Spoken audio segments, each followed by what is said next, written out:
Pyramid का नाम सुनते ही मन में सबसे पहले नाम आता है एलियंस का, क्योंकि ऐसी जगह जहां पर इतने सारे पिरामिड है और उन्हें देखकर लगता नहीं कि इंसान इन्हें बना सकता है, इसलिए दिमाग में एलियंस का नाम भी आता है।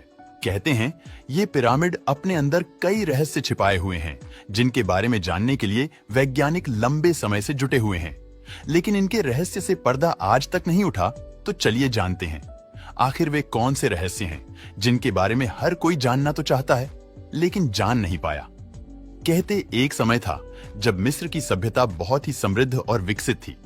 जनता अपने राजा को बेहद पसंद किया करती थी और यही वजह है कि राजा की मृत्यु हो जाती तो प्रजा उसे दफनाने के साथ जरूरी चीजें भी रखा करती थी। राजाओं के शवों के साथ खाने पीने की चीजें, सोने के गहने, बर्तन और हथियार तक दफनाए जाते थे। इतना ही नहीं, कई बार तो राजा के सेवक और सेविकाओं को भी जबरन साथ में दफन कर दिया जाता था।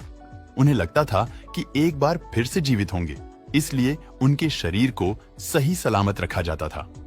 प्राचीन मिस्र के लोगों का यह मानना था कि मरने के बाद इंसान दूसरी दुनिया में चला जाता है, जहां उनके साथ दफनाई गई चीजें भी काम आती हैं। इनमें न सिर्फ राजाओं के शवों को दफन किया जाता था, बल्कि रानी के शव को भी दफनाया जाता था। और कुछ लोगों की मान्यता थी कि एक बार फिर से इन शव में जान आएगी। लेकिन कभी आपने सोचा है कि इन शवों को मम्मी क्यों कहा जाता है और क्यों ये बनाई जाती थी? मिस्र में मृत शरीर पर तमाम तरह के लेप लगाकर उसे कपड़े से लपेटकर लंबे समय के लिए सुरक्षित रख दिया जाता था। इसी प्रोसेसर को मम्मी कहते हैं। मम्मी बनाने की शुरुआत मिस्र से हुई। मिस्र के निवासी अपने प्रियजनों और प्रिय जानवरों की मृत्यु के बाद उन्हें याद के तौर पर मम्मी बनाकर रख दिया करते थे। जानकर हैरानी होगी कि मिस्र में 1 मिलियन से ज्यादा मम्मी है। दुनिया भर में इंसान और जानवरों की मम्मी आज भी पाई जाती है। मम्मी का क्या मतलब होता है? ज्यादातर लोगों का मानना है जो कि मम्मी बनने की शुरुआत मिस्र से हुई, इसलिए यह प्राचीन मिस्र का शब्द है। लेकिन असल में मम्मी शब्द अरबी भाषा के मुमिया से बना है। अरबी भाषा में मुमिया का अर्थ होता है मोम या तारकोल के लेप से सुरक्षित रखी हुई चीजें। तो मम्मी का अर्थ आपको समझ आ गया होगा। अब सवाल है कि मम्मी आखिर तैयार क्यों की जाती है? क्योंकि मृत्यु के बाद हर कोई अपने पूर्वजों या अपने प्रियजनों के समूह को या तो दफना देता है या जला देते हैं। तो फिर मम्मी की जरूरत क्यों पड़ी? प्राचीन समय से लेकर आए अब तक कई लोग पुनर्जनन में विश्वास रखते हैं। ये वजह कि मिस्र के लोग मृत व्यक्ति के शरीर को संभाल कर रखते थे ताकि अगले जन्म में वो उसी शरीर को पा सके। इसी धारणा की वजह से लोगों ने मम्मी बनाने की प्रक्रिया शुरू कर दी। कहते हैं प्राचीन काल में शुरू हुई, यह प्रक्रिया आज तक जारी है। मम्मी तैयार कैसे की जाती है? प्राचीन समय में मम्मी बनाने में लगभग 80 दिन का समय लगता था। इसे बनाने के लिए धर्मगुरु और पुरोहितों के साथ साथ विशेषज्ञ भी शामिल होते थे। मम्मी बनाने से पहले मृत शरीर की पूरी नमी को खत्म किया जाता था।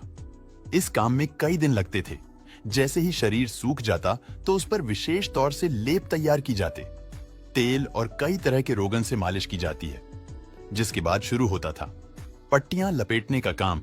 मृत शरीर को पतले कॉटन की पट्टियां से अच्छी तरह से लपेटा जाता था। पट्टियां लपेटने के बाद मम्मी को रखने के लिए शरीर के साइज की लकड़ी के ताबूत तैयार किए जाते थे। इतना ही नहीं, इन ताबूत को सुंदर तरीके से रंगकर मृत व्यक्ति या पशु के चेहरे जैसा रूप दे दिया जाता था।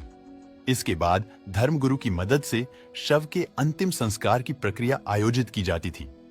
मृत इंसान के ताबूत पर धार्मिक श्लोक आदि भी लिखे जाते थे। धार्मिक समारोह के बाद ताबूत को चबूतरे पर सम्मान के साथ रख दिया जाता था। आज भी कई लोगों की मम्मी म्यूजियम में देख सकते हैं। शव को दफनाने के बाद विशाल मकबरा बनाया जाता था। इसे पिरामिड कहते हैं, जिसे बड़ी बड़ी चट्टान काटकर खूबसूरती से बनाया जाता था। जानकारी के लिए बता दें, मिस्र का ग्रेट पिरामिड ऑफ गीसा बेहद ही अद्भुत है, जिसकी बनावट और रहस्य को जानने के लिए दूर दूर से लोग आते हैं। पिरामिड बनाना बेहद ही मुश्किल होता था, क्योंकि उसे कुछ इस तरह से तैयार करना होता था कि कोई उसे तोड़ ना सके, क्योंकि इनके अंदर रखे शव के साथ बेशकीमती चीजें दफनाई जाती थी। कोई चोर लुटेरा उन्हें चोरी ना कर सके। इस वजह से पिरामिड को बड़ी सावधानी से तैयार किया जाता था। पिरामिड में शव को रखने का कक्ष पिरामिड के केंद्र में होता था। मिस्र की सभ्यता कितनी बुद्धिमान थी, जो टेक्नोलॉजी और आधुनिक ज्ञान का अभाव होने के बावजूद पिरामिड बनाने में कितनी पारंगत थी। और दूसरी बात ये, हम सिर्फ मानकर चल रहे हैं कि उस समय आधुनिक ज्ञान का अभाव था। हो सकता है वो हमसे ज्यादा आधुनिक हो और कुछ ऐसे ही रहस्यमय जानकारी जुटाने के लिए आज भी विज्ञान रिसर्च कर रहा है। इन पिरामिड को लेकर आपकी क्या राय है, हमें कमेंट जरूर बताना।